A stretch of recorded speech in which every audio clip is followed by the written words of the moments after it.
राजनीतिक रूप से नकारे जा चुके लोग कर रहे हैं ओछी राजनीति। जितेंद्र राठी झूठे व बेबुनियादी मुकदमों से नहीं घबराएंगे, लगातार उठाएंगे जनता की आवाज।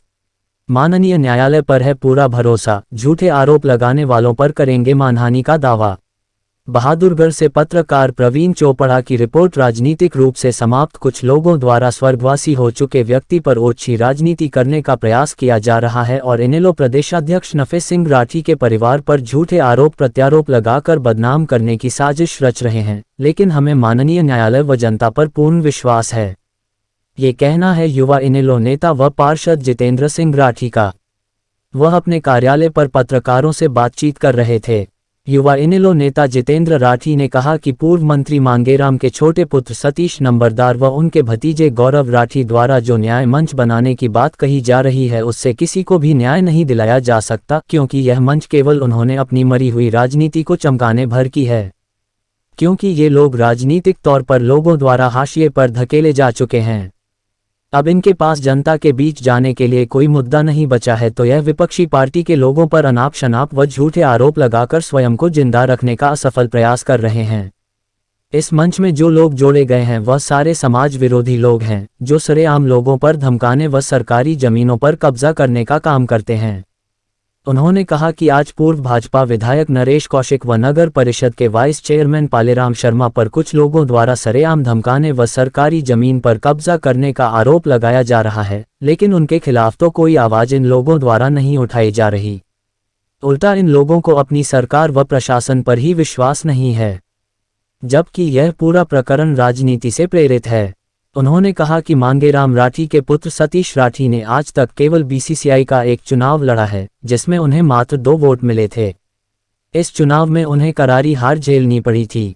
इसी प्रकार गौरव राठी को भी हाल ही में हुए नगर परिषद चुनाव में इनेलो प्रत्याशी से हार का मुंह देखना पड़ा था।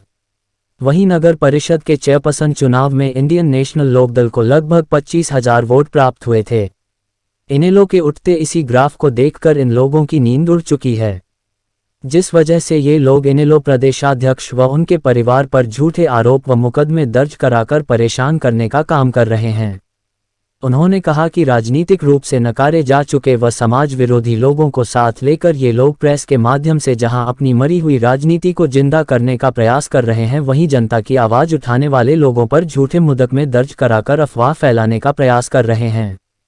उन्होंने कहा कि जो लोग हमारे परिवार पर झूठे आरोप लगा रहे हैं, ऐसे लोगों के खिलाफ शीघ्र ही न्यायालय की शरण लेंगे और मानहानि का दावा करेंगे। इनेलो नेता ने कहा कि हमें माननीय न्यायालय पर पूर्ण विश्वास है कि हमें न्याय मिलेगा। इस मौके पर नगर पार्षद मोहित नंबरदार, पूर्व पार्षद शशि कुमार, राज सिंह वर्मा, मनीष अहलावत, जगबीर सुहाग, संजय प्रधान, बलवान सिंह, अजय कादियान सहित अनेक कार्यकर्ता मौजूद रहे। देखिए, मुझे मीडिया के बंधुओं से पता चला, एक प्रेस वार्ता हुई है और उसमें कुछ राजनीतिक लोग इकट्ठा हुए हैं और उन्हें कोई मंच बनाया है, जो सिर्फ और सिर्फ राजनीति करने के लिए मंच बनाया गया है, और वो भी व्यक्तिगत राजनीति, एक व्यक्ति विशेष के खिलाफ राजनीति।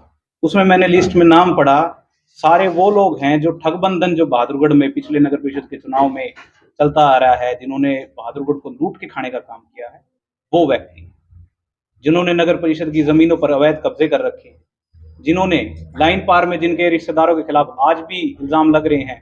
वाइस चेयरमैन पालेराम शर्मा जो पत्रकार वार्ता में बैठे हुए थे, उनके रिश्तेदार के ऊपर इल्जाम लगे हुए। मेरे पास ऑडियो है उनकी, जिसमें वो जाति सूचक गालियां देकर एक व्यक्ति को ये कह रहे हैं कि हम तो न्यू कब्जे करवाओगे, तेरे से होता हो कर ले, और जो हमारी जय बोलेगा उसके कब्जे। नरेश कौशिक के खिलाफ एक वीडियो वायरल हुआ था, जिसमें कि उस एक व्यक्ति ने अपनी जान की सुरक्षा की मांग की थी। क्या उसके ऊपर मुकदमा दर्ज हुआ? क्या उसकी कोई तफ्तीश हुई? ये उसके न्याय की मांग क्यों नहीं करते? क्या ये वो व्यक्ति न्याय मांगने योग्य नहीं है, या हमें मंच बनाना पड़ेगा? ऐसी घटिया स्तर की राजनीति ना तो इस बहादुरगढ़ ने कभी देखी थी और ना कभी देखेगा। ये सिर्फ और सिर्फ राजनीति करने का मामला है। इनका कोई न्याय से कौन सा न्याय दिलाने की बात करें? कुंदन सिनेमा की जमीन पे जो दुकानदारों के साथ ठगी हुई, जो कोर्ट के ऑर्डर हो गए कि इन दुकानों को तोड़ा जाए, क्या उनको न्याय दिलाएंगे ये लोग? क्या जो सट्टे से और अवैध नशे के कारोबार से जो लोग बर्बाद हो रहे हैं, उनको न्याय दिलाएंगे ये लोग?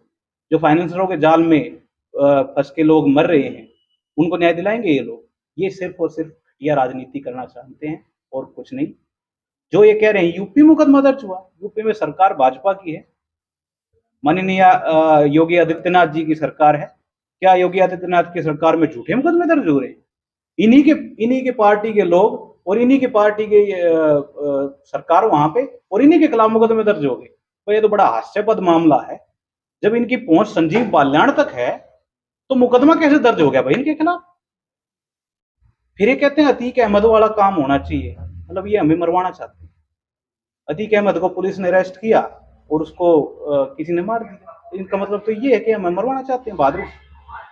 बहादुरगढ़ में हमने अगर आवाज उठाई है तो ऐसे लोगों के खिलाफ उठाई है जिन्होंने बहादुरगढ़ को लूट के खाया है। और ये लोग सिर्फ और सिर्फ हमारे व्यक्तिगत राजनीति के खिलाफ कर रहे हैं। जो नगर परिषद में 25,000 वोट आई, जो नगर परिषद के चेयरमैन के इलेक्शन में 25,000 वोट आई हैं, जो हम घर से 4 पार्षद जो हम जीत के आए हैं, और हमारी परिवर्तन यात्रा के जो ग्राफ बढ़ा है, जिस प्रकार बहादुरगढ़ ने हमें मान सम्मान दिया है, इस यात्रा में बढ़ चढ़कर हिस्सा लिया है, उसको नेगेट करने के लिए, उसको डाउन करने के लिए एक घटिया लेवल की राजनीति कर रहे हैं। तो आप क्या करेंगे?